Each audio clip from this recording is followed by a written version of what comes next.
Озеро Кандрыкуль – излюбленное место отдыха гостей и жителей Республики Башкортостан. Здесь пока безлюдно, лето еще не наступило, но только не для дайверов. Пусть и с опозданием, но они уже открыли дайверский сезон 2018 года. В этом году Уфимской школе дайвинга исполняется 11 лет. И все эти годы, каждое лето, любители подводного мира приезжают сюда, в Туймазинский район, на озеро Кандрыкуль. Чистая прозрачная вода, хорошие глубины, богатый подводный мир. Здесь новички в дайвинге получают первые уроки погружений в открытой воде. Более опытные оттачивают свое мастерство. Для меня самое главное, сколько у меня грузов приходится. Там стальной, алюминиевый баллон, например, на какой костюм одевается. Время погружения, воздух оставшийся. Ну, если, допустим, погружаюсь где-то за границей, я пишу, на каком дайв-сайте, каких, например, морских обитателей встретили. Если вдруг вернемся, можно будет знать, где кого можно увидеть и на какой глубине. У Яны Галимовой в ее логбуке, это дневник дайвера, отмечено более 50 погружений. Кроме экзотических морей записаны и наши местные водоемы, в том числе и Кандрыкуль. Яна – будущий дайв-мастер, и ее мечта – стать профессиональным инструктором по дайвингу. Мне нравится дайвинг. Как изначально я начала погружаться, у меня это хорошо начало получаться, и со временем понравилось все больше. И хочется нырять все-таки не один раз в год во время отпуска, хочется это делать постоянно. Уфимцы Максим Лущиков и Руслан Кашапов в дайвинге пока новички. На Кандрыкуле для них проходят практические занятия по подводному ориентированию. Еще несколько таких выездов на водоемы, и начинающие дайверы получат свой первый сертификат в многоступенчатой системе обучения дайвингу. По словам директора Уфимской школы дайвинга, профессионального водолаза Олега Трухачева, Максим и Руслан – старательные ученики. Толк из них будет. Молодцы, все получается. Не сразу, конечно, получается. Инженер-программист по специальности Максим Лущиков в дайвинге нашел для себя отдушину. Когда-то впервые окунулся в море в Египте, и красота подводного мира очаровала его.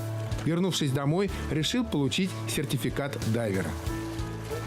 Это, так скажем, отдушина. Кто-то любит парашютный спорт, кто-то в горы. Я вот решил заняться дайвингом.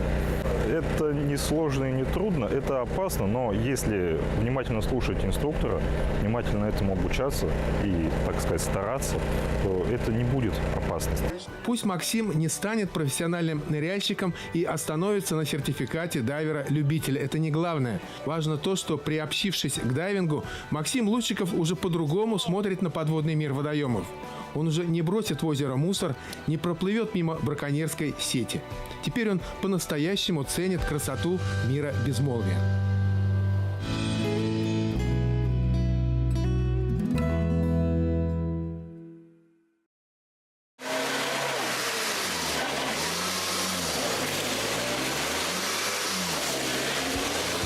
У работников Башкирского государственного природного заповедника в эти первые летние дни забот хватает. И даже когда лучшие в мире вездеходы буксуют на лесных дорогах, это не останавливает их. Ильнар Валиев, заместитель директора заповедника, вместе с инспекторами направляется в один из дальних кварталов, где находится Солонец. Задача работников – проверить состояние солонца, заложить новую порцию соли для лесных обитателей – моралов. Вот, наконец, и сам Солонец.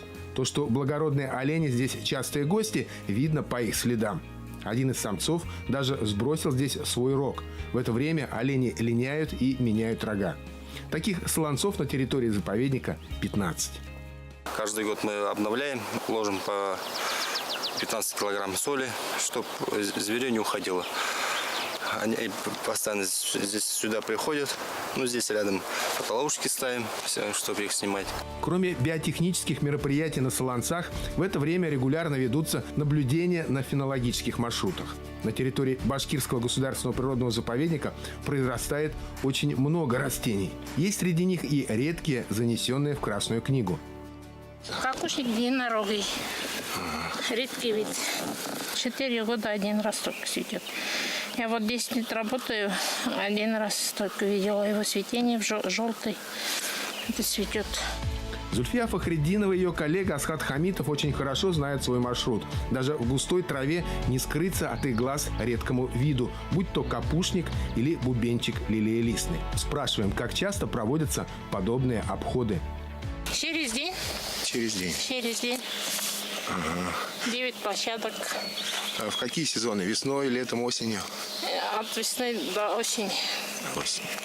До снежного покрова почти ходим. Когда этот заморские пойдут, Ну, это пешком ходите или вот на машинах ездите? пешком Пешком только. 7 километров проходим.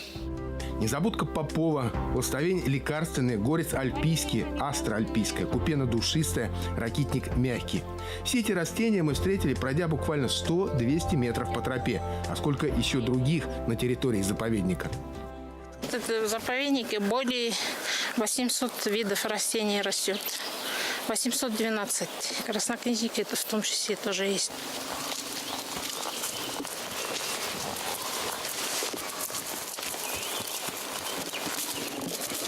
Лучший помощник государственного инспектора по охране территории заповедника – лошадь.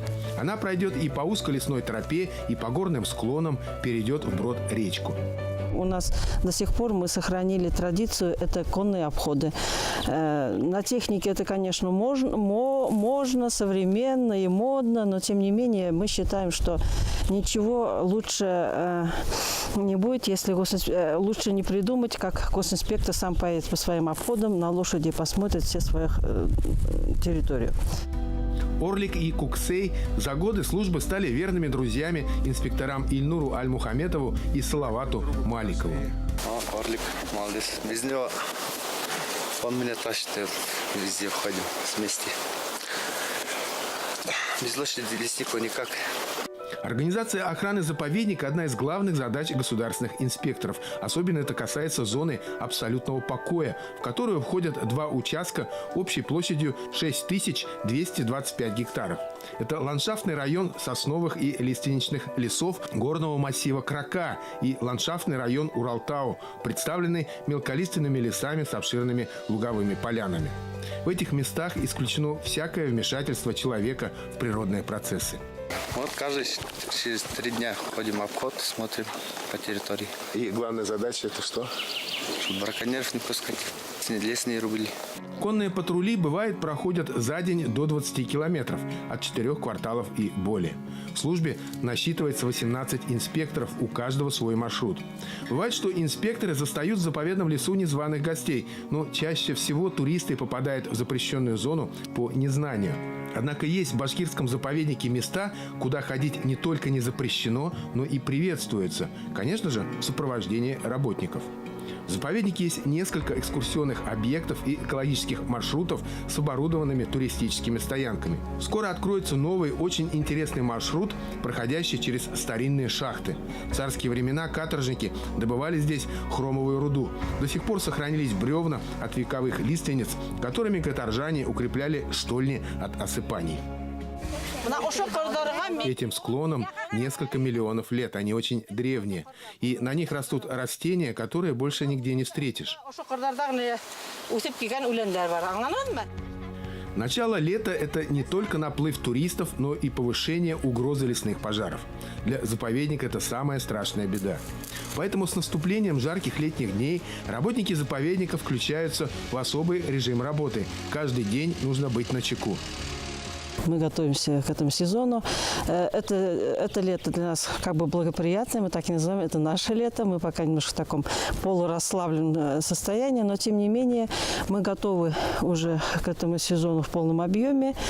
Надо сказать, до 2015 года были очень сложные периоды с этими пожарами.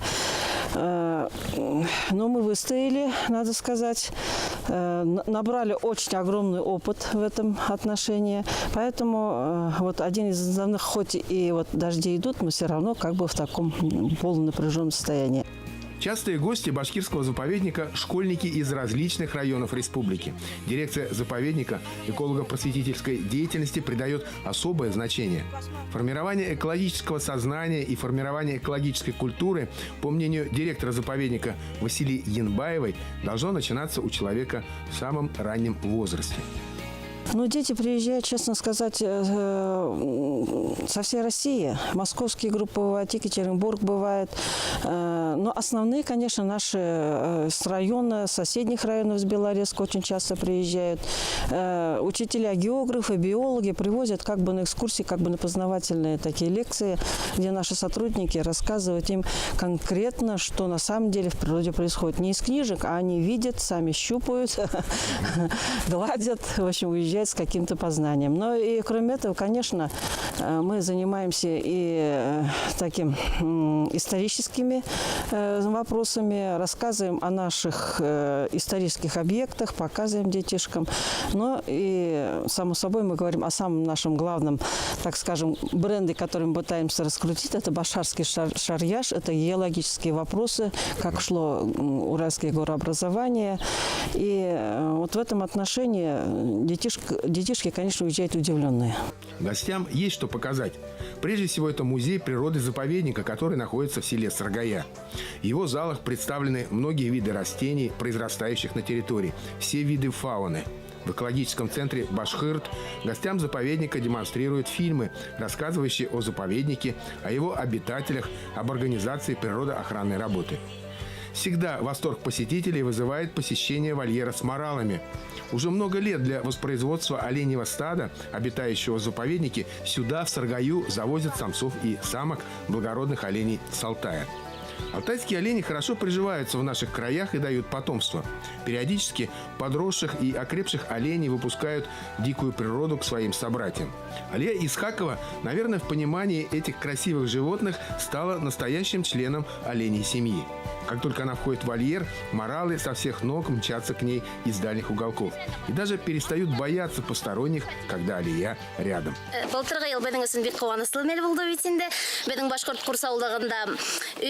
Прошлый год был для нас очень радостным.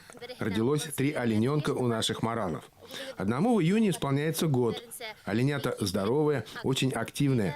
В этом году мы вновь ожидаем пополнения потомства в стаде.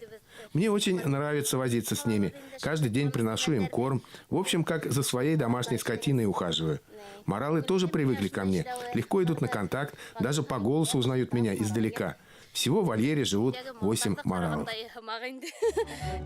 Еще одно направление, важное в работе заповедника – научно-исследовательская деятельность. Она направлена на изучение природных комплексов и долговременное слежение за динамикой природных процессов.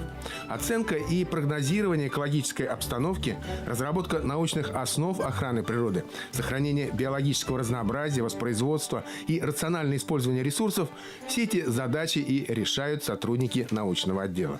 В фондах заповедника хранятся рукописи с наблюдениями природных процессов еще с 30-х годов. Рукописный фонд башкирского заповедника, начиная с 30-х годов, со дня образования башкирского заповедника. Как вы знаете, одной из основных задач заповедника – это научные исследования, экологический мониторинг. Вот все материалы по мониторингу, они сводятся вот в эти книги большие. Наши вот ребята, сотрудники, вот фенолог непосредственно у нас, ведет наблюдение каждые 3 дня круглогодично, просматривает, что творится в природе, какие процессы идут. Вот это все сводится, все хранится. Кроме этого, значит, очень много картотечного фонда, который можно будет обработать даже через 100, через 200 лет, что было здесь на территории. Работа дирекции по охране заповедника, научно-исследовательской и эколого-просветительской деятельности заслуживает самой высокой оценки. Это не громкие слова, это объективное мнение коллег из соседних регионов, побывавших в гостях в башкирском заповеднике. Ну, очень замечательно. Больше всего мне, конечно, башкирский заповедник понравился, так как тут прямо есть возможность посмотреть, не выходя далеко, на все горы, на все красоты. Замечательно понравились фильмы, которые нам показали в визит-центре. Праздник, прям нечто. И вот все это возрождение традиций, и очень нравится. Я думаю, у нас тоже Вишерская земля богата историями мифов тоже про богатырей. В частности, Ветлан и Полют. Я думаю, может быть, нам тоже что-нибудь наподобие такого можно будет организовать. Это было бы замечательно. Я идею руководству подам, и если они одобрят это, может быть, что-нибудь получится. Нет таких высоких гор. То, что мы увидели здесь, это поражает. У нас одна сотрудница просто для себя открытие сделала. Она считала, что Башкирия – это степные пространства. А вчера мы поднимались на Большой Еремель. Конечно, масса впечатлений, все впечатления только положительные. Ну и так как я уже второй раз в прошлом году тоже была на этом же экологическом марафоне, конечно, гостеприимство тоже поражает, очень по-доброму принимают.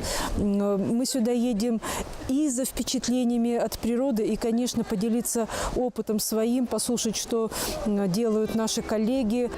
Как считает заместитель директора дирекции по особо охраняемым природным территориям Республики Башкортостан Фарид Абдулин, нам есть чем гордиться и что показать, но есть и чему поучиться у наших соседей.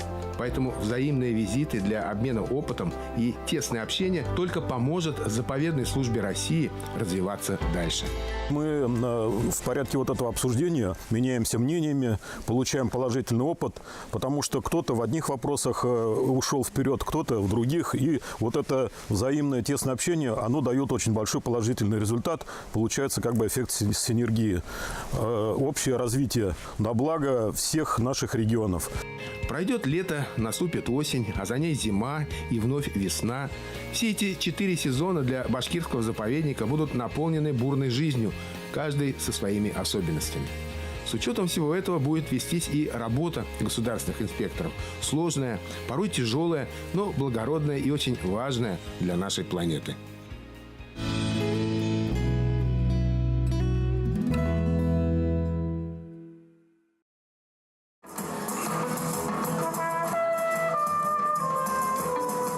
Активисты общественной организации «Альянс Франсес Уфа» зачарованно слушают джазовую композицию по мотивам русской народной песни.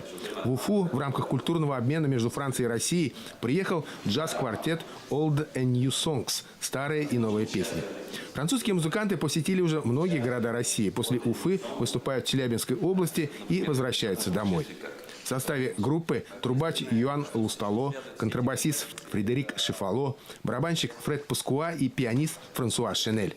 Отвечая на вопросы, французские гости отметили, что открыли для себя настоящую Россию. К сожалению, во Франции средства массовой информации дезинформируют ее жителей о настоящем положении вещей в нашей стране. Музыкантам очень понравилось радушие и гостеприимство российских зрителей. Понравилась Уфа. Во время встречи старший преподаватель Уфимского института искусств Венер Елкибаев исполнил для гостей несколько башкирских мелодий на курае. Его звуки настолько их очаровали, что они тут же решили симпровизировать вместе с кураистом.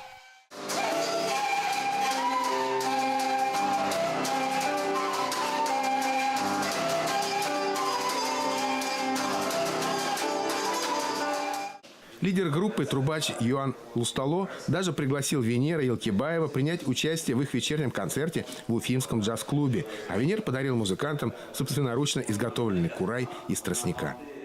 J'ai trouvé ça très impressionnant. Красивый звук и техника исполнения. Я никогда раньше не видел такой техники, когда человек играет и в то же время горлом издает звук. Dans cet instrument de chanter en même temps.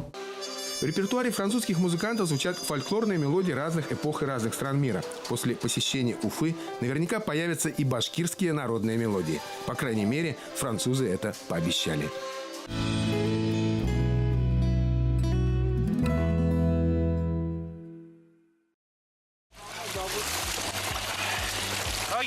Ноги. Жуковский карьер активисты Уфимского клуба подводных охотников чистят от мусора уже не в первый раз. Это стало традицией. Вот и в этом году, в первое воскресенье июня, вышли на экологический субботник в рамках Международного дня очистки водоемов. Эта акция проводится во всем мире. Инициаторы экологического праздника – профессиональная ассоциация инструкторов по дайвингу «ПАДИ». Впервые она прошла во многих странах мира в 1995 году. Через 10 лет, в 2005 прописалась в России и в странах СНГ. 5-й год регулярно проходит в Уфе. Погода нам сегодня не благоволит, но мы все равно собрались для того, чтобы почистить любимый водоем. Встретились с арендатором этого водоема. Он попросил помощи, говорит, что находится пруд в экологической такой катастрофе. И попросил нас помочь с очисткой водоема. Мы откликнулись на его инициативу, собрались с ребятами. И в день очистки водоема решили не только очистить этот водоем, но еще и зарыбить его. Да? То есть зарыбление будет проходить на протяжении 5 лет.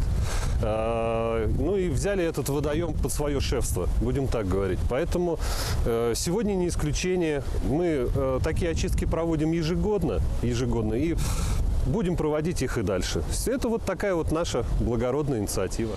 Согласно данным благотворительной организации фонд Эллен МакАртур, ежеминутно в водоемы планеты попадает 9-15 тонн пластикового мусора. Ученые утверждают, что в 2050 году количество мусора, которое попадает в моря, превысит количество рыбы. Наверное, Жуковскому карьеру, являющемуся любимым местом отдыха уфимцев, это не грозит. Однако из года в год мешков с поднятым со дна мусором не убывает. Вроде купальный сезон еще не начался, а мусора в воде очень много. Помимо того и на берегу, конечно. Вот, собрались, молодцы, ребята откликнулись, вот, посильную поддержку оказали. Вот, набрали, как говорится, мешков, приехали. И вот какой уже по счету сбились мешок, вытаскиваем из воды. Это, как правило, пластиковые баллоны. Вот, отдыхающие наполняют водой, выкидывают мешки. Полиэтиленовые, жестяные банки всякие. В общем, как бы привыкли мы не только брать из природной среды, но и что-то делать для нее полезное. Как бы для себя самих, для своих детей, потомков. Поговорка гласит: чисто не там, где убирают, а там, где не ссорят.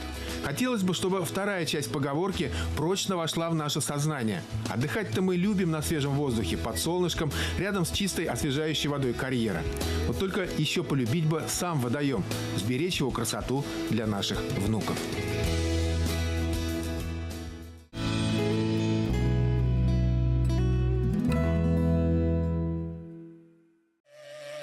В Учелинском районе, почти на границе с Челябинской областью, есть гора Аушкуль с одноименным озером у подножия.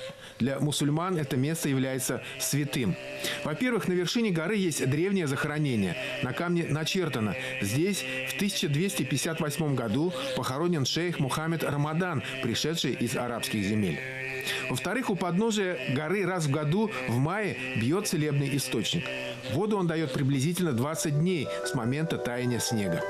Считается, что вода из святого источника Аулия излечивает воспалительные заболевания верхних дыхательных путей, желудочно-кишечного тракта, выводит камни из почек, снимает аллергические реакции. Исследования ученых доказали, что вода содержит много полезных для человека элементов. Установлено, что на свойства воды влияют грунт и горные породы. В прошлом воду использовали как лекарство, давая пить больным по столовой ложке. Считается самым чистым от 15 мая. С 14 по лунному календарю 1 май. По старинному 1 мая брали на хранение на год, ставили даже хранить, далеко везти, как гостиница. Воду из источника Аулия сравнивают с водой всемирно известного родника Земзем в Мекке. Хождение на источник приравнивается к малому хаджу, поэтому ежегодно гору Аушкуль посещают тысячи паломников из исламских стран. В последние годы стала развиваться туристическая инфраструктура эколого-этнографического центра Аулия. Местный сельсовет и выбрали одного человека, Фанур, Шагеев Фанур. Он учитель, директор школы был до этого, он историю преподавал. Ему ближе это дело, вот история связана. Поэтому народ выбрал его. Интересно и одноименное озеро у подножия горы Аушкуль. В нем в обилии водится рыба, на лето прилетают водоплавающие птицы, в том числе и лебеди. Но главное, на озере есть остров. Сверху его очертания повторяют точную форму сердца.